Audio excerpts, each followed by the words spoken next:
I thought I'd just do a quick review of this Superman Year One three-issue set by Frank Miller and John Romita Jr. I've just finished it. This is my first read through of this, and I got to admit, I've never been as confused by a book like this for a long time. And I thought I'd just go through it. There's going to be some spoilers, so be warned. Um, I'll get right to the first thing that confused me was the actual look of him as a baby. I think he's supposed to be a baby, but I mean, how old is he supposed to be there? 2, 3, 4, 5?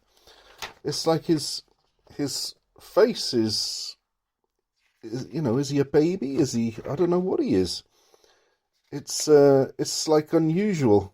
Um, I don't know. Maybe is he 2 years old? Not sure. He's just got a very odd face. The kid, when he's a kid.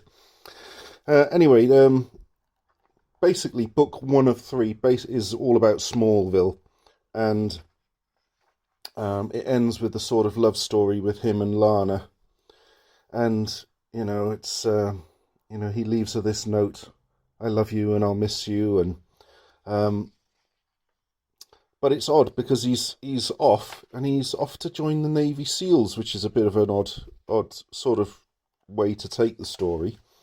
And while he's in the Navy SEALs, he goes. It gets into this whole mermaid thing with Atlantis, and him sort of winning the princess from Poseidon. Who Poseidon is weird because it's his daughter, but it seems like Poseidon is intent on having his daughter as his wife as well. It's a bit odd. And anyway, she falls for Superman, and yeah, he does these trials against Poseidon, and he obviously wins the day, and it comes to the end part where he's sort of in love with this mermaid lady whose name escapes me at the moment, but I think her name begins with an L as well. And he's talking about staying there for the rest of his life, down underwater, and that's how sort of number two finishes. And it's like, okay, so the Navy SEALs is a bit odd, but I suppose it's okay. And then we get to part three, and part three just absolutely bamboozled me. So for some reason, Lois is in this submarine, and it says that she's looking for him. Although, I mean, yeah, searching for Chatter for Life for him.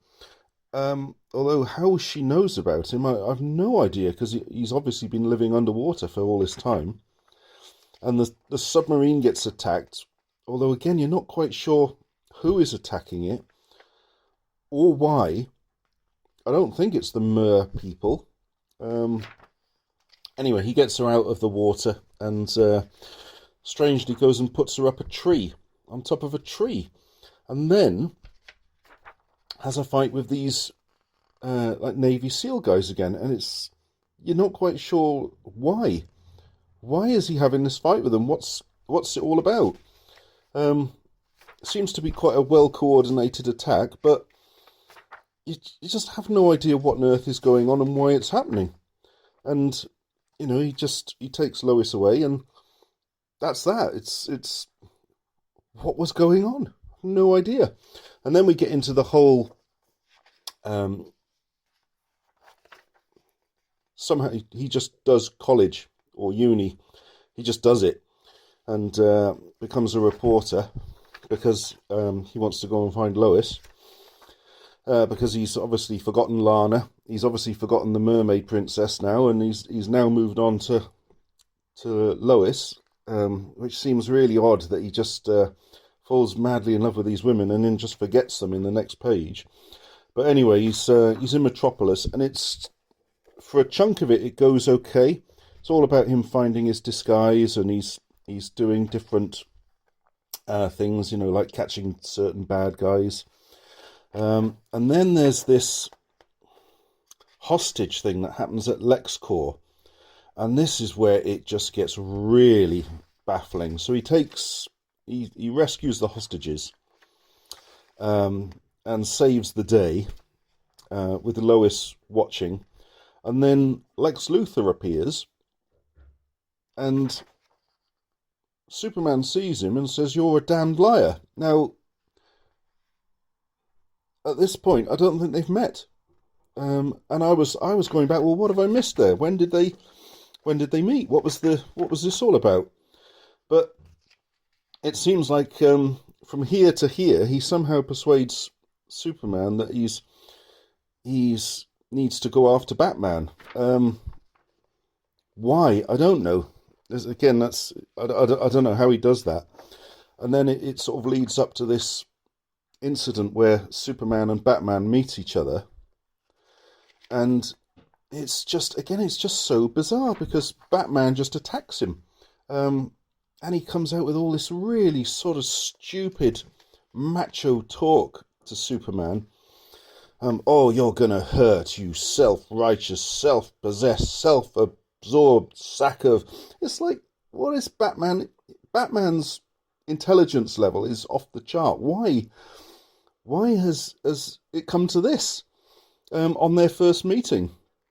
And Batman's just trying to take him down, and I don't know if Frank Miller's trying to recreate the scene from Dark Knight, but it just comes across as absolutely pathetic. And they have this fight, and Batman doesn't do anything to him, and then Superman's just about to punch him, and Wonder Woman turns up, and again it just gets more and more bizarre because now it's no, don't do this. This is all wrong. Stop being stupid. Let's form the Justice League of America, and they're all like, yeah, okay. And it's like, I don't know. I don't know quite how we got to this place. How Superman and Batman became enemies just on first sight, and how Wonder Woman just suddenly appeared and took over, and I've no idea. And then so then we've got them all teaming up together and working out that Lex Luthor's a bad guy, which, oh wow. And then it's like, Superman and Wonder Woman have been, in love forever, but they've only just met. And, he gives her a kiss goodbye, and off he goes to try and find Kandor. And that's it. That's the end of the book.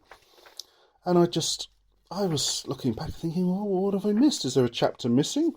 None of this chapter seemed to make any sense at all.